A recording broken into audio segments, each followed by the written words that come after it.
আমার জীবনে আমি এত বেশি অপরাধ করেছি, আমার জীবনে আমি 99 জন মানুষকে খুন করেছি, হত্যা করেছি।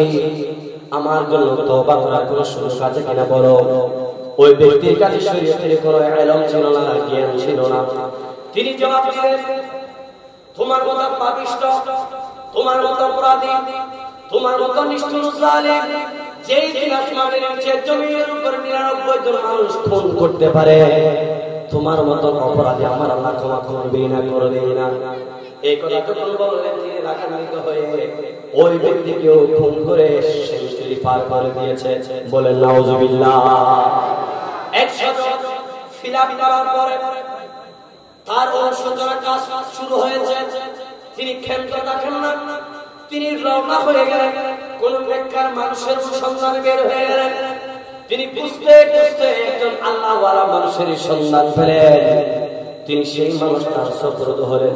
সেই মানুষটার কাছে গিয়ে বলেন, হুজুর, আমি জীবনে 99টা মাস খুন করবার পর একজন মানুষের কাছে গিয়েছিলাম, আমার তওবা করার সুযোগ আছে কিনা জানতে। ওই ব্যক্তি আমাকে তওবা করার সুযোগ নাই বলে জবাব দেওয়ার কারণে ওই ব্যক্তিকে আমি খুন করে 100 করে সেঞ্চুরি করেছি। হুজুর, এবার আপনার কাছে ফতোয়া চাই, আপনার কাছে জানতে চাই, আমার মনে গুনাহগার আমার আল্লাহ মাফ করবে কিনা, আমার পাপ মাফ হবে কিনা জানতে চাই।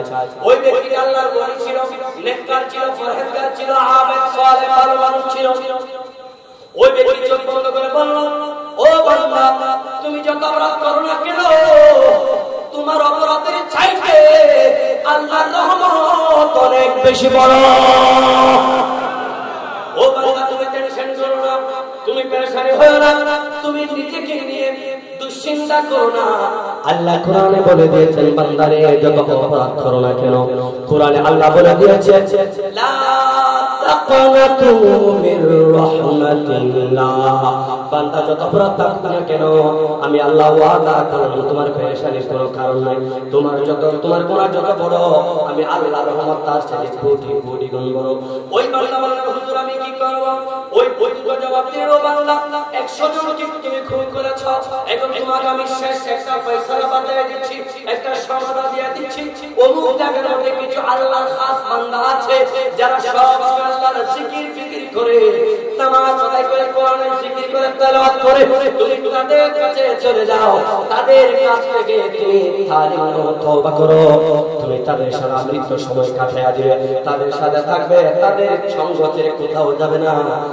আমি ওয়াদা করলাম, আমি গ্যারান্টি দিব, যদি তুমি তাদের সাথে থাকতে পারো, তাদের সাথে থাকার কারণে তুমি তো তোমার তওবা হয়ে যাবে, তোমার জীবনের গুনাহ আমার আল্লাহ মাফ করে দিবে।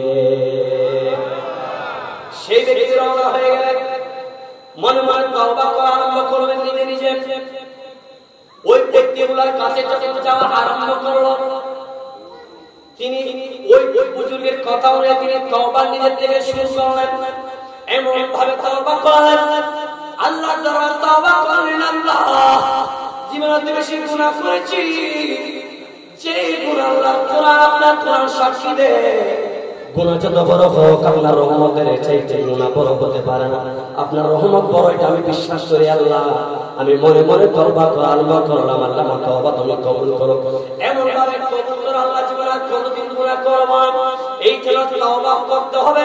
তওবা মানে আল্লাহর সাথে ওয়াদা করা, জীবনে আর যতদিন বাঁচব ততদিন পর্যন্ত আর কোনো গুনাহ করব না, এটার ওয়াদা আল্লাহর সাথে করা, এটার নাম হলো তওবা। ওই ব্যক্তি তওবা করলেন, ওই আল্লাহওয়ালা যেখানে তিনি সেদিকে রওনা হলেন। প্রতিমধ্যে যাওয়া অবস্থায় তিনি প্রতিমধ্যে ইন্তেকাল করলেন।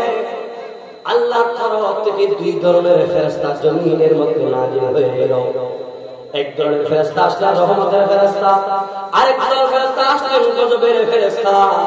দুটো ফেরেশতা প্রতিযোগিতা দিয়ে দিল, রহমতের ফেরেশতা ওই ব্যক্তিকে জান্নাতে নেবে, নাকি গজবের ফেরেশতা জাহান্নামের ফেরেশতা তাকে জাহান্নামে নিয়ে যাবে।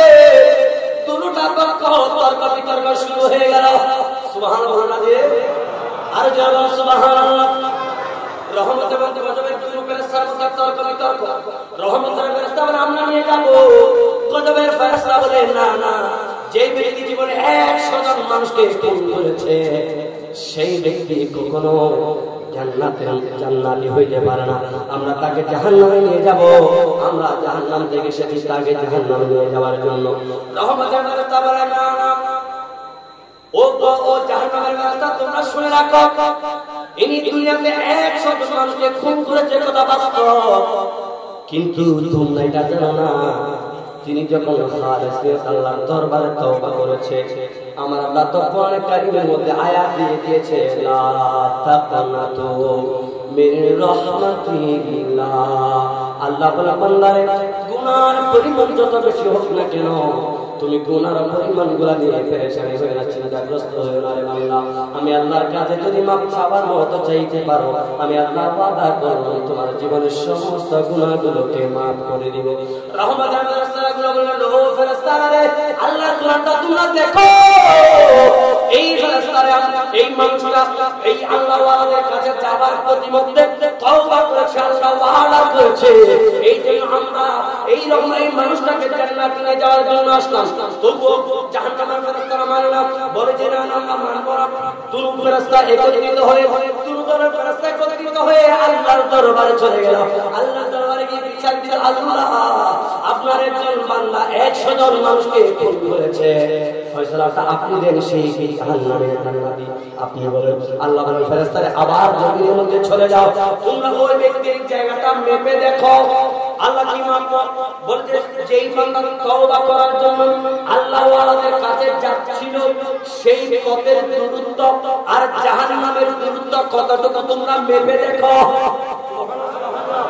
তোমরা মেপে দেখো। ও আল্লাহ মাপ করা কি হবে? আল্লাহ বলেন, ফেরেশতারা রে, আমার বান্দা তওবা করতে যাওয়ার রাস্তাটা যদি কাছে হয়, তোমরা ধরে নিবা আমার বান্দা জান্নাতি। আর যদি আমার বান্দা তওবা করার আগের রাস্তাটা যদি ওই জায়গা থেকে যদি জাহান্নামের রাস্তাটা কাছে হয়, তাহলে আমার বান্দাটাকে তোমরা জাহান্নামে নিয়ে যাবা। ফেরেশতারা জমিনে নেমে আসলেন।